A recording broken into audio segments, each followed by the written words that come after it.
যুবসাথী প্রকল্পের এই নতুন এসএমএসটি কি আপনি পেয়েছেন?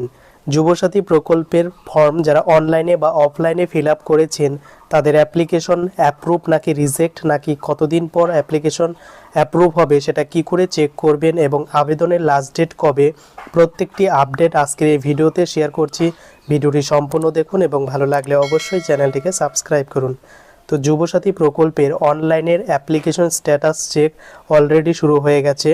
তো স্ট্যাটাস চেক করার জন্য jubosathy.wb.gov.in এই অফিসিয়াল পোর্টালের লিঙ্ক ডেসক্রিপশনে দেওয়া থাকবে, সেখান থেকেও সরাসরি এখানে ভিজিট করতে পারবেন।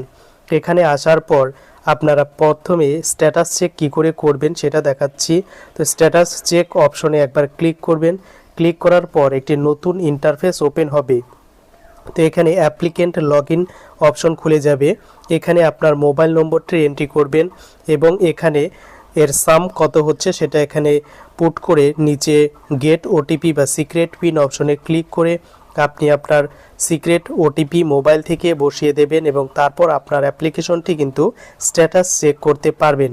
আর বর্তমানে এই ধরনের একটি এসএমএস কিন্তু যারা অনলাইনে অ্যাপ্লিকেশন করেছিল তাদের এসএমএসে শো করাচ্ছে এবং এখানে লেখা থাকছে যে Duare Sarkar your secret pin sign in, এবং সিক্রেট পিনটি এখানে লেখা থাকবে দিস সিক্রেট পিন। এটা হচ্ছে লগ ইন পোর্টাল বা ওয়েস্ট বেঙ্গল গভর্নমেন্টের লগ ইন করার জন্য।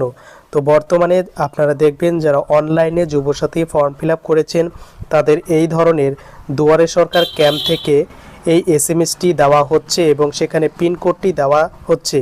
অর্থাৎ এর মানে হলো আপনার এটা অ্যাপ্লিকেশন অনলাইনে করার সময় যে ওটিপি আসে সেই ওটিপির কথাই কিন্তু এখানে বলা রয়েছে এবং এর দ্বারা আপনি কিন্তু লগ ইন করতে পারবেন।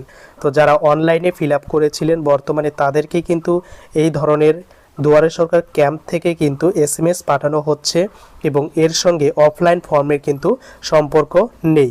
তা যারা অফলাইনে ফিল আপ করেছেন তাদের জন্য কিভাবে স্ট্যাটাস চেক করবেন, সেম পদ্ধতিতে এখানে অ্যাপ্লিকেন্ট লগ ইন বা স্ট্যাটাস চেক করার জন্য এখানে চেক স্ট্যাটাস অপশনে ক্লিক করার পর আপনার মোবাইল নম্বরটি বসাবেন এবং এখানে গেট ওটিপিতে ক্লিক করবেন। তারপর ওটিপি ভেরিফিকেশন করার পর এই ইন্টারফেসটা ওপেন হবে।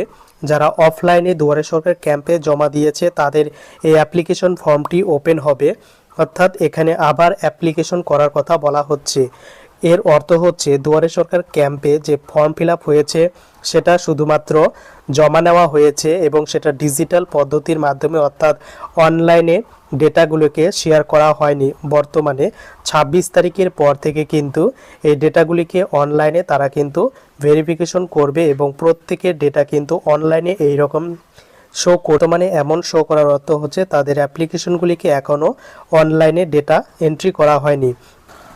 আর যারা অনলাইনে ফিল আপ করেছে তাদের এই ধরনের ইন্টারফেসটা অ্যাপ্লিকেশন স্ট্যাটাস চেক করার পর দেখা যাচ্ছে যে অ্যাপ্লিকেশন নম্বর দেখা যাচ্ছে এবং এখানে অ্যাপ্লিকেশন সাবমিটেড অপশন শো করছে এবং এখানে ফর্মটি কিন্তু ডাউনলোড করতে পারছে। অর্থাৎ তার অ্যাপ্লিকেশন বর্তমানে যারা অনলাইনে করেছে তাদের সাবমিটেড সাকসেসফুলি এই স্ট্যাটাস শো করছে, কিন্তু যারা অফলাইনে ফিল আপ করেছে তাদের কিন্তু এখনও অনলাইন পোর্টালে আপডেট করা হয়নি। তাই বর্তমানে কিন্তু এমন স্ট্যাটাস শো করছে।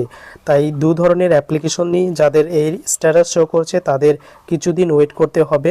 এই যুবসাথী ফর্ম অনলাইন এবং অফলাইনে জমা দেওয়ার লাস্ট ডেট 26/2/2026, অর্থাৎ আগামীকালই কিন্তু লাস্ট ডেট, আর একদিন রয়েছে। তাই যারা আবেদন করেনি তারা কিন্তু অনলাইন বা অফলাইন পদ্ধতির মাধ্যমে ইজিলি বর্তমানে আবেদন করতে পারবে। আগামীকাল লাস্ট ডেট, তাই অবশ্যই আবেদন করে নেবে।